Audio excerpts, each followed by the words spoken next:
بزن.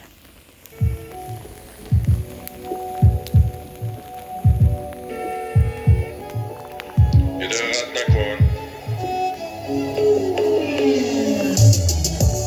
روز قد داغون ترین فکر برد بودی ولی به کادون زدی. چه قدمایی که ما زیر بارون زدیم، الکی دل خودمون رو صابون زدیم. به خودم میگم همه اینا بوده قسمت، به خودم میگم دیگه آخرای قصه است. اینا رو ول کن آجی، پیکا چرا نصفست؟ بی خیال همین حال بد و عشق است.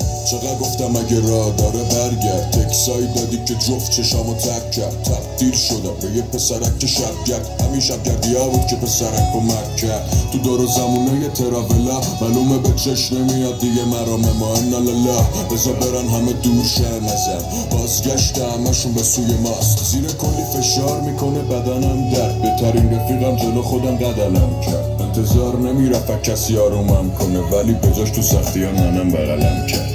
میگردم دنبالت تو آسمونا، تو هم شدی یه ضعف شهر آرزوهام. دلم برات میرفت دل تو واسه اونا، بعضی وقتا نمیفهمم چه حکمتی داره خدا.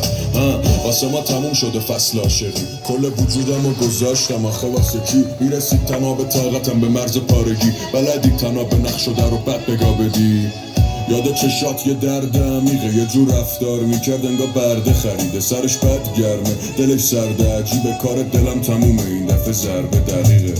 ما که همیشه بود سرمون پایین، ولی چیکار کنیم که پشتم گاومون زاید. خودیامون مثل کلاغ به باغمون زدن، یه برشون نبود که تو اون باغبون مایی. همه بار زندگی رو کول ماست یه ریز، من میگم شانس ندارم تو میگی تاس بریز. حاجی دلمو شکست خدا میگیره خیرشو، شاید پیش خودش به گپ و ناس که نیست، ولی میدونم میده تقاسشو گرون. کلی حرف نگفته مونده توی گلوم، میبینم اون روزیا که داد میزنه همش علی پیشم بمون، علی پیشم بمون. نمیدم حتی به حرفات اهمیت، بغل هیچکی نداره واسه امنیت. منم خیلی وقت دیگه مردم برات، بزن سر در دلت بنر تسلیت.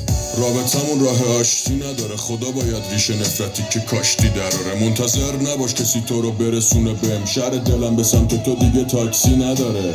میگفتم دلم گول نمیخوره، کسی از شکستن دل سود نمیکنه. هیچکیو نمیتونم الان بیارم جات، آخه کده این که سرطانو خوب نمیکنه. کل خاطره هامو یه شبه بکنش دود، پیش من دیگه همه جوره کپونت سوخت. فکر میکردم فقط منم توی قلبش، ولی دلش دل نبود اتاق پروش بود. یه حسی میگه تو تاریکی ها نور ببین، به تو نمیرسه دیگه بهم زور بگی.